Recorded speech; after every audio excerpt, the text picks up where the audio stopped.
Okay. Today is the 29th. The quiz that we're going to take looks very much like what you see here. My quizzes are going to follow that very thing, like I said. The first three problems on the quiz are just solving proportions. So there's just a proportion already set up. Let's start with this one. Now there's a mixture of ways to do it, but what happens in a proportion is you're going to solve it by cross multiplication. What's interesting is we always end up multiplying by the two numbers that are across from each other, and we'll end up dividing off that 13. So if you know that system, feel free to do that. But 4 times 26 is going to be the same as 13 times x. Now 4 times 26 is 104, I believe. Yeah, is 104. And then, like I said, we cross multiplied that 4 and that 26, and we're going to divide off the 13. And we're going to get, 8. Thank you. We're going to get 8. And then you can check these, in a calculator. It's a really nice way to check them, to check your work. 4 times 26 is 104. 13 times 8 are across from each other now, so they should also be 104. So just checking those cross products, do they match, is a really nice way to check your work. Okay? Everybody have number 1 written down. Everybody good with number 1. Okay, let's do number 2. Number 2, again, we're going to cross multiply. So we're going to multiply 10 times n, which you can just write as 10n is fine by me. You can put the little dot, that's fine too. And then 14 times 5. If you do 14 times 5, you get 70. And then you can pretty much see, just kind of logically here, multiplying by 10 is a nice thing. So divide off your 10. So whatever your coefficient on your variable is, that's what you're going to divide by. And we get a value of 7. Now, we can check our cross multiplications. 10 times 7 has to be the same as 14 times 5. They both equal 70. That is a nice little check. And especially since you're taking a quiz, checking your work as you go very quickly is just a nice way to make sure that you're not doing anything funky. Everything good for number 2? Okay, number 3. Do it one more time. Cross multiply. 10 times m. 7 times 12. 7 times 12 is 84. Now, it's not real great to divide by 10. It doesn't go into it evenly. But dividing by 10 is a nice number, because when we divide by 10, we just can move that decimal place. But always, you have access on the quiz to a calculator. So, just you can check your work. The answer would be 8.4. So how could you check? Well, 8.4 times 10 should be the same as 7 times 12. They both give you an answer of 84, so we're good to go. Okay. So any questions on those, just ones that are set up? Anything fabulous there? Okay. Now, for the next problems, you have to physically set them up yourself, or just set up the scale at least. So 4 and 5 on the review and 4 and 5 on the quiz, you're going to set up the scale. Now, I want it, make yourself a note, I want it the map, the blueprint, the smaller item.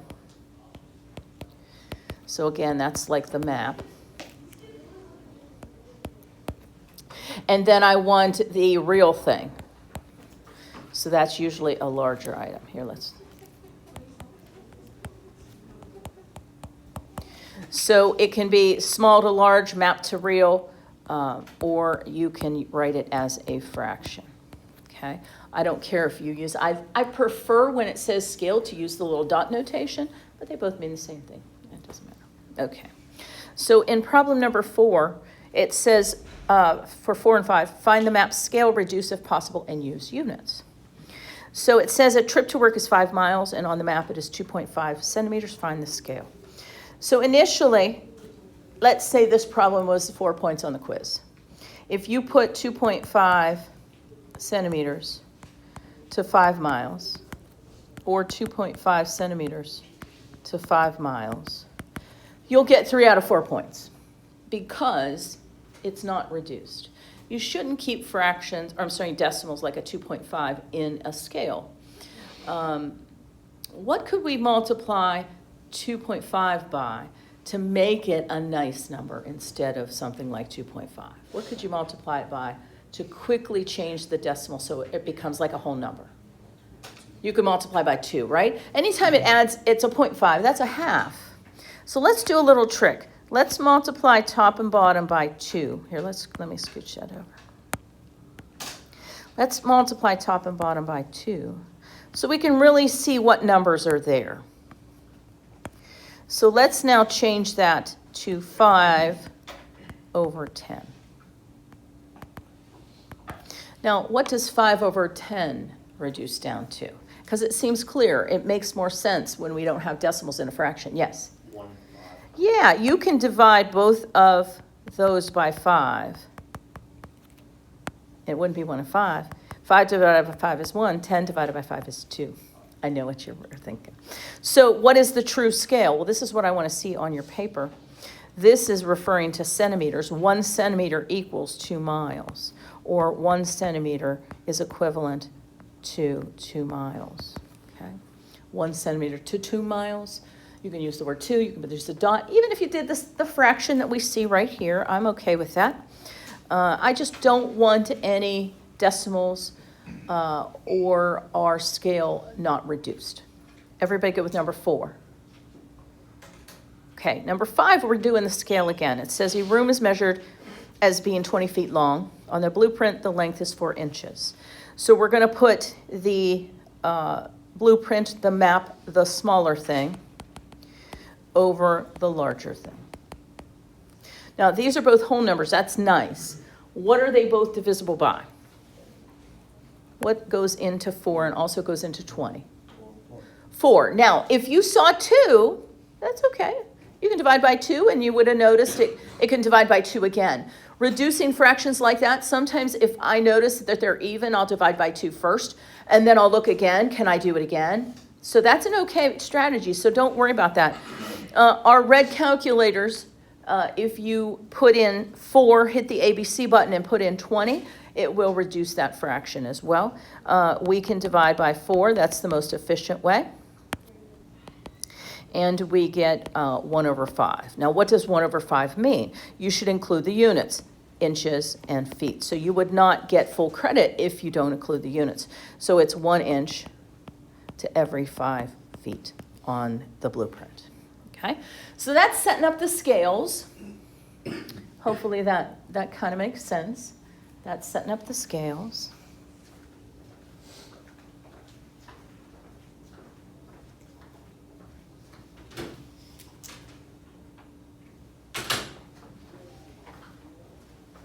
Now let's actually do one that puts everything together that becomes those word problems.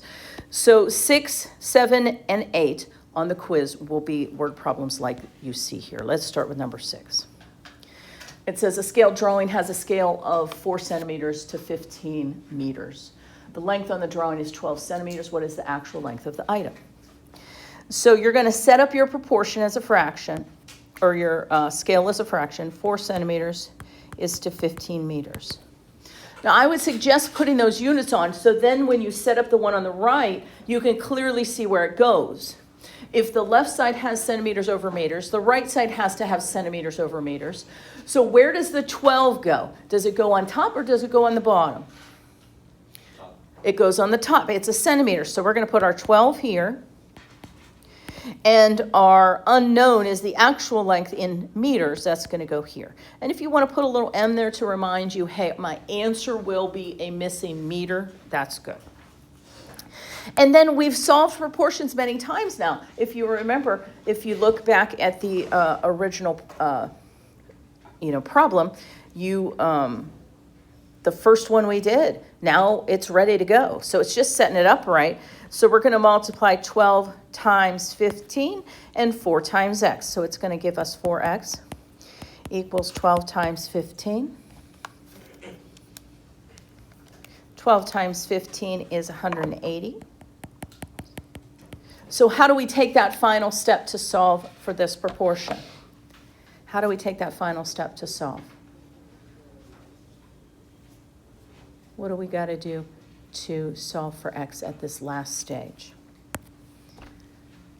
Or divided by 80. Yep, exactly. We got to divide by 4. Is it 45? Yeah. Okay. So if you just tell me 45, I'm going to take one little point off. Please tell me what that means. It is 45 what? Meters. So remember, and this, if you look back to our original here, meters were in the bottom, centimeters were in the top. The actual length is in meters. So make sure you put that unit on the line so I know that. Everybody okay with number 6? Okay, let's look at 7. A 20-foot statue of Mr. Murphy was based on a scale of 3 inches to 5 feet. How big was the scale model of the statue? So we're going to put 3 inches to 5 feet. So where's the 20 going to go? The statue of Mr. Murphy is 20 feet. Where's the 20 going to go? It's going to have to go in the bottom because it's the real life statue, not the model. So your 20 is going to go here. Our unknown is going to go here, and we're going to be looking for inches, how little the model was of the statue. So and once you got it set up, remember we're going to use cross multiplication.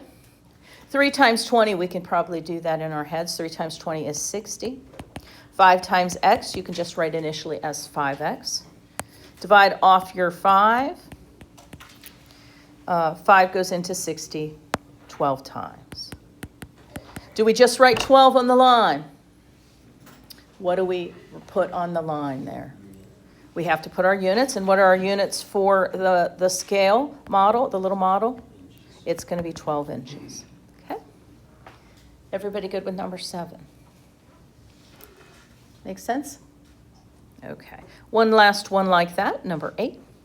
It says a scale factor of 5 inches to 8 miles is used on a map. If 2 cities are 56 miles apart, how far will they appear on the map? So you should be getting the hang of it by now. So just take a second, set it up yourself, and then we'll verify that you're right. I'll give you a second here to set it up yourself, and then we can check to see if you're right.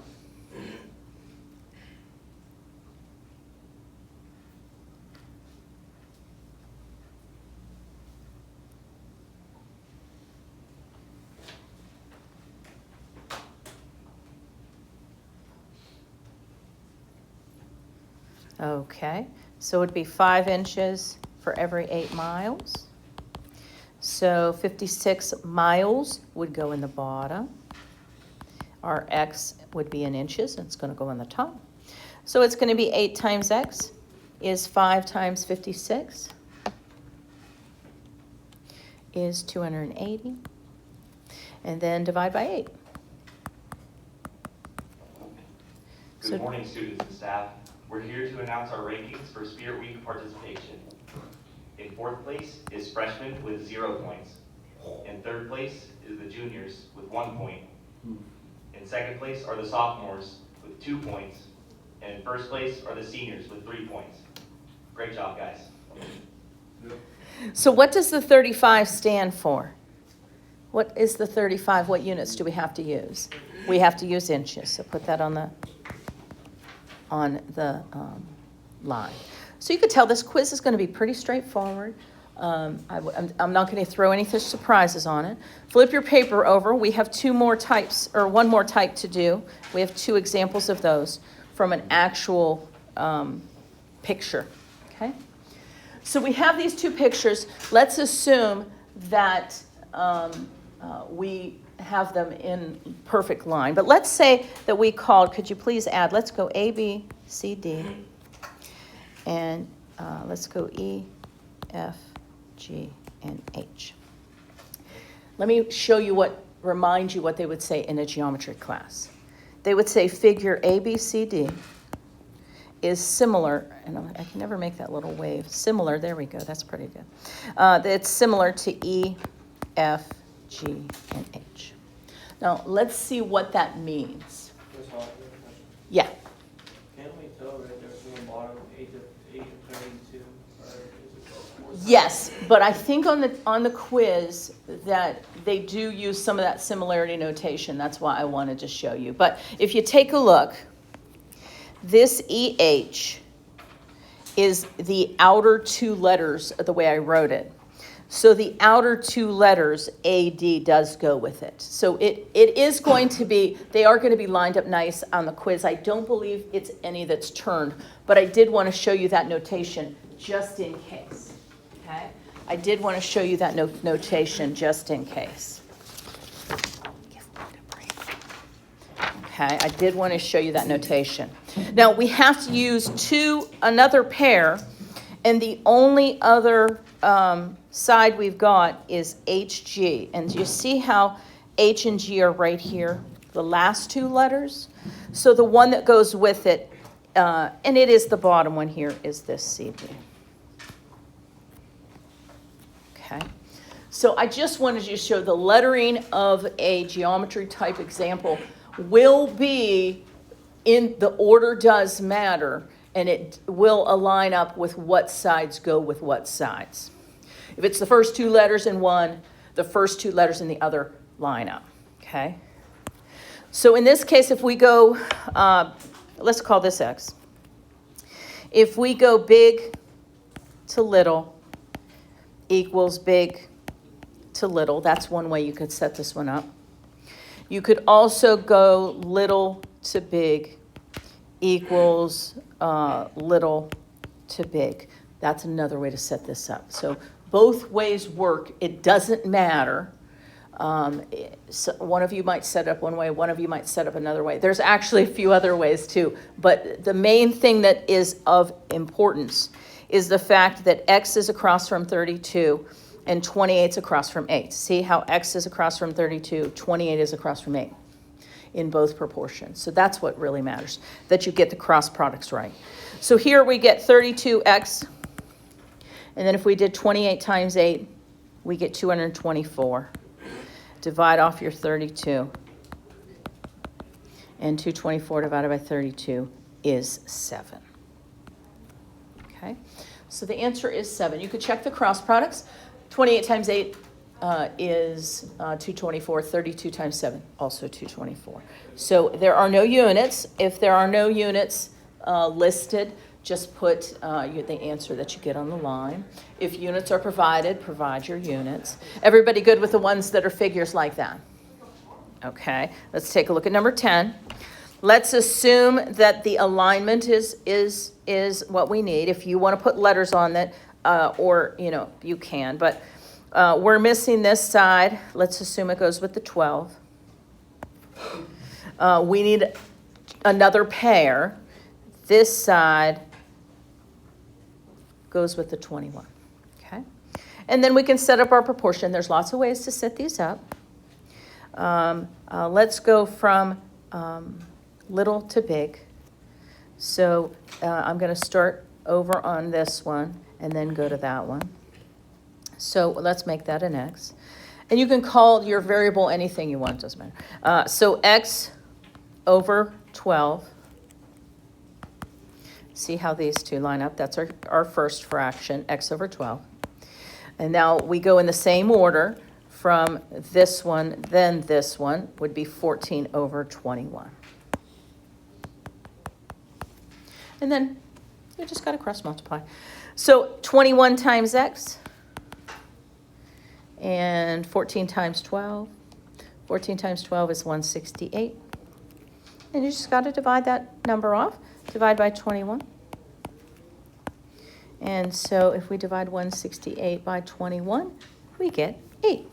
Now, a good way to check your work is number 8, or is your answer smaller than the 12 that lines up with it? That's a good indication how you probably set everything up right. So the answer for that one is 8. Do we have any questions? What's going to be on the quiz tomorrow? Okay, so here's your job. Please take a picture of this front and back. Put it where it says SD quiz review in Google Classroom. So you're going to put the two pictures into Google Classroom. And then you're going to take this home. And a good way to study for math is to just try it again. I will post the video for you so that if you want to watch that and watch me do the problems again, okay? However you want to do it, that is your job to study tonight for the quiz. We are having a unit test. The unit test on Thursday will cover measurement and proportions. So it will cover both things. So it says SD quiz review. Please put the picture of the front and back into that, and then hold on to this. This is a great way to study for the quiz. So there you go.